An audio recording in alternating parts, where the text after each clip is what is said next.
लातूरकरांनो, तुमचे घराचे स्वप्न आता होणार साकार. श्री मुक्तापुरे यांचे प्रिजो कन्स्ट्रक्शन्स घेऊन आले आहेत एक आलिशान गृहप्रकल्प, जे राजीव गांधी चौकापासून अगदी 2 मिनिट आणि नंदी स्टॉप व ट्युशन एरिया पासून अगदी 3 मिनिटांवर. तुलसी इलाई.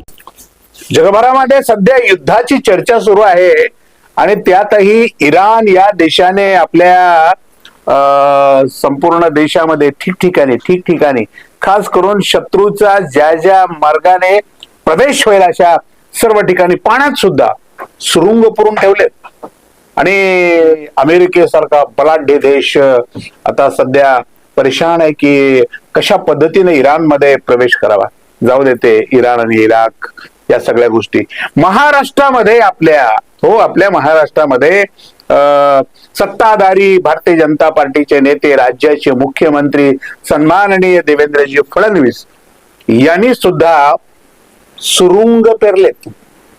हे कुठे सुरुंग पेरलेत आणि याचा स्फोट नेमका कधी होणार आहे या विषयावर आपण बोलणार आहोत. नमस्कार, मी राजू पटेल आणि आपण पाहत आहे द रिंगल लाईव्ह. मित्रांनो, अजूनही आपण रिंगल लाईव्ह हे आपलं अत्यंत लोकप्रिय चॅनल सबस्क्राईब केलं नसेल तर माझी आपल्याला विनंती आहे, जरूर सबस्क्राईब करा. तुम्हाला जर व्हिडिओ आवडलाच तर तुम्ही शेअर सुद्धा करा, लाईक करायला तर विसरूच नका. मित्रांनो, आपण सुरुंगाची गोष्ट करतोय आणि आपल्या राज्याच्या मुख्यमंत्र्यांनी सुरुंग पेरलेत असं मी म्हणालो. आता या सुरुंगाचा जो सुरुंग म्हणजे काय असतात, एखाद्या ठिकाणी मोठा स्फोट ज्या शस्त्राच्या माध्यमातून किंवा ज्या दारुगोळ्याच्या माध्यमातून केला जातो त्याला आपण साधारणपणे सुरुंग म्हणतो. अरे हे सुरुंग जरा गुप्त ठिकाणी पेरून ठेवलेलं असतं, ते अचानकपणे त्याचा धमाका केला जातो. मग ते कधी जमिनीत असतं, आता इराणने तर ते पाण्यात सुद्धा ठेवल्याची आपण सगळेजण बातम्या ऐकतोच आहोत. ठीक आहे, महाराष्ट्राच्या राजकारणामध्ये राजकीय पक्षामध्ये देवेंद्र फडणवीसांनी 2 ठिकाणी मोठे सुरुंग पेरून ठेवल्याची बातमी आज उघड झालेली आहे. त्या पद्धतीचं सुतोवाच अनेक जण करतायत.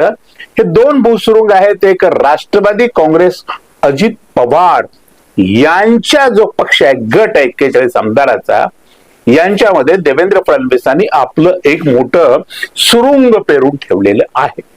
त्यानंतर दुसरं एक सुरुंग, त्यांच्याकडे 2 सुरुंग पेरलेत त्यांनी सध्या.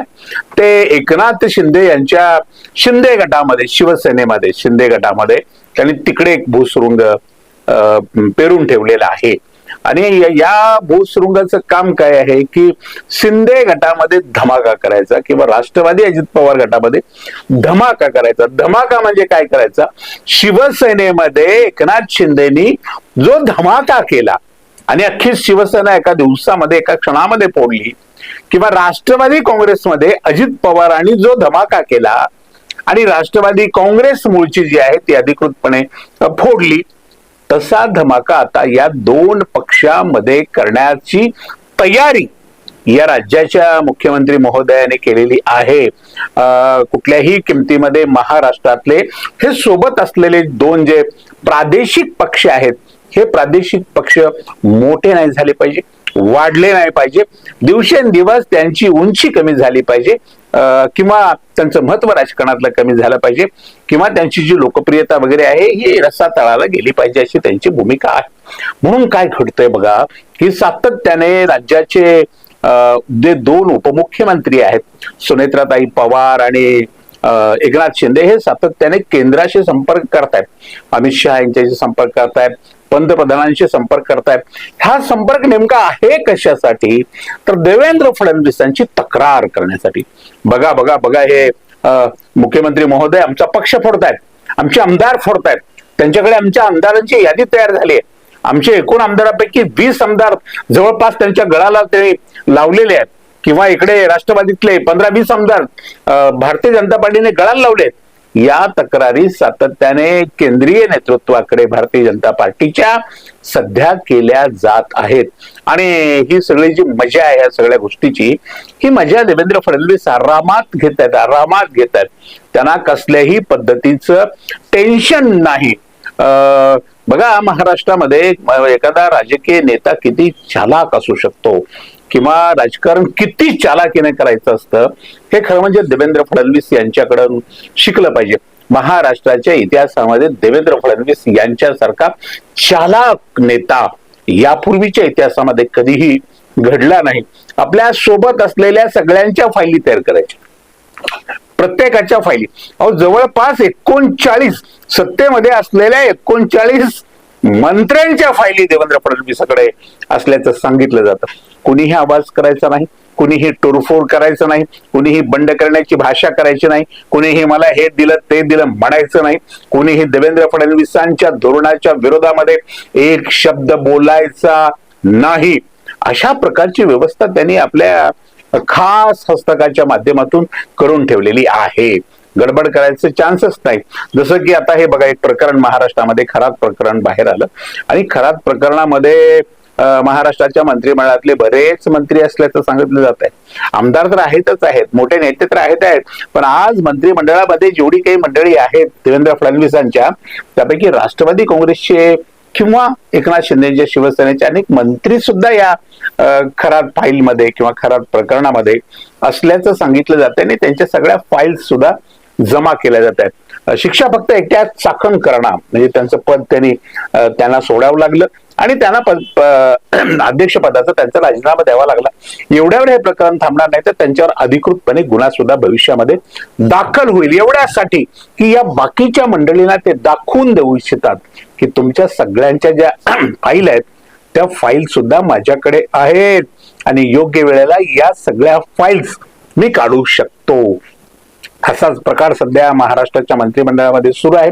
प्रत्येक जण एकमेकाकडे संशयानं बघतोय, याचं नाव असेल का फाईलमध्ये, याची फाईल त्यांच्याकडे असेल का, तो म्हणतोय तुमची फाईल त्यांच्याकडे आहे, तो म्हणतोय तुमची फाईल त्यांच्याकडे आहे. म्हणजे सगळ्यांच्याच फाईली या फडणवीस महोदयांच्याकडे आहेत आणि मग असा जो सुरुंग त्यांनी दोन पक्षामध्ये पेरून ठेवलेला आहे, हा सुरुंग नेमका, या सुरुंगाचा धमाका नेमका कधी होणार आहे हे आपल्याला भविष्यात पाहायचं आहे. परंतु राजकीय अभ्यासक आणि राजकीय जाणकार असं सांगतात की 1-2 महिन्याच्या आतच, म्हणजे आता राष्ट्रवादी काँग्रेसचं नेमकं जे सध्या वाद सुरू आहे अंतर्गत, या वादाचं नेमकं काय होतंय किंवा प्रफुल्ल पटेल यांना कार्याध्यक्ष पदावरून हाकललं जात आहे का, किंवा त्यानंतर सुनील तटकरे यांना प्रदेशाध्यक्ष पदावरून बाजूला करण्याची जी प्रक्रिया सुरू आहे ती पूर्ण होते का, या 2 गोष्टी पाहिल्या जाणार आहेत.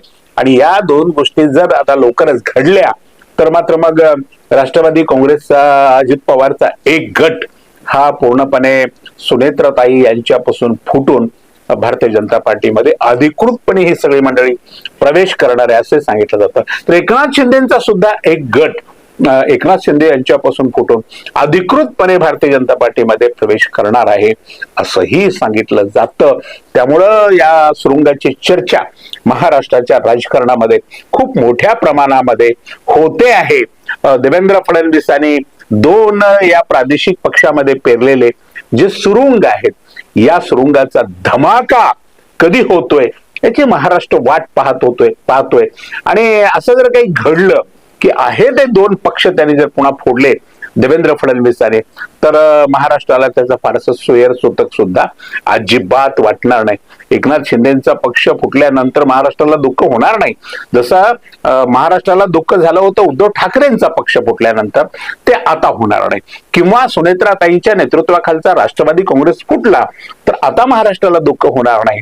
शरद पवारांचा पक्ष जेव्हा फुटला होता तेव्हा मात्र महाराष्ट्राने दुःख व्यक्त केलं होतं. काही असो, पण देवेंद्र फडणवीस हे ग्रेट मुख्यमंत्री आहेत, चालाक मुख्यमंत्री आहेत. त्यांच्या बुद्धीला काय, कुठपर्यंत त्यांच्या बुद्धीची झेप आहे किंवा ते कसा काटा काढू शकतात एखाद्या पक्षाचा, एखाद्या नेत्याचा, त्यांना न आवडणाऱ्या विषयाचा, त्याला न आवडणाऱ्या माणसांचा किंवा त्यांच्या रस्त्यात काहीतरी टांग अडकविणाऱ्या माणसांचा ते कसा हळवारपणे काटा काढतात हे आपण महाराष्ट्राने पाहिले, म्हणून आपण त्याला एक अत्यंत चालाक मुख्यमंत्री असं म्हणतो. तर या चालाक मुख्यमंत्र्यांच्या या सुरुंगाच्या धमाका महाराष्ट्राला कधी पाहायला मिळणार आहे याकडे महाराष्ट्राच्या नजरा लागून आहेत. आज इतकंच. अशाच महत्वाच्या विषयावर रोखोक भाष्य केल्यासाठी पाहत रहा रिंगण लाईव्ह, आवाज महाराष्ट्राचा.